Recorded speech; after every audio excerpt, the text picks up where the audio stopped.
So we know that some people in Hillsborough County, which is home to Tampa, already being ordered to evacuate at this time. We do want to bring Rob Herrin in to talk about this. Rob, thank you so much for your time. Thank you for having me. What are officials concerned about that prompted this specific evacuation order? Well, as was said in the press conference, it's that storm surge. Right now, Hillsborough County and Tampa Bay is facing a potential 4 to 7 foot storm surge. And as was said, that's the killer. You evacuate water and you hide from wind. So all those folks who are in our evacuation zone A, which includes low-lying coastal areas, or areas by bodies of water, including those in manufactured or mobile homes, have been ordered to evacuate.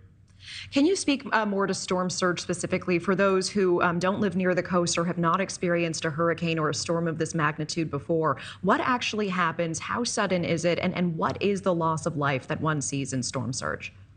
So that it's a surge of water from the ocean due to the force of the winds. If most people are familiar with a tsunami. A tsunami is due to a seismic event, like disruption in an earthquake in the sea, right? And it sends this big wave. It's not necessarily a big wave, but it's this rush of ocean water, Gulf water in this case, into areas of population where people live, have businesses. And Florida is there's not much elevation in Florida. It's very flat. So it's really easy for that, just a couple of feet of storm surge to come way inland and overtake roads and homes as well. So you're saying even a couple of feet can really cause disruption and damage. But what happens when you're talking about 12 feet, even 15 feet, we heard quoted a few times today?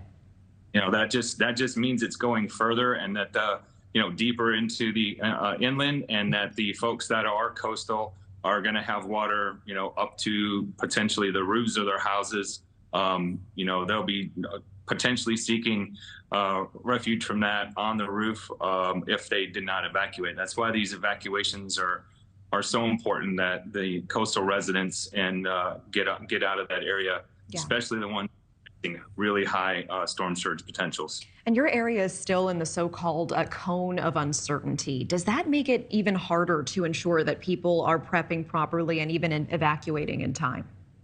Yeah, we're hoping that, we've had some lessons learned from some of the storms that have come through in the last really almost 20 years. We had a storm in 2004 that was projected to go one direction and took a right turn at the last minute. And Ian kind of did the same thing last year. It was supposed to hit us and took that right turn into Fort Myers. So, we talk about the cone of uncertainty, but it's ultimately up to Mother Nature where this storm makes landfall.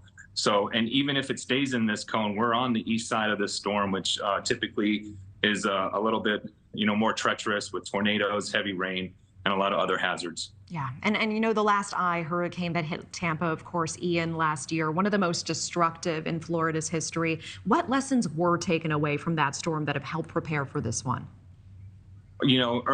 Messaging, using it's fresh on a lot of Floridians' minds. The images from the devastation, the numbers of lives lost or those injured. Hopefully it's fresh enough to where our residents and visitors heed these warnings that we've handed out and have evacuated, to either our shelters or somewhere further inland.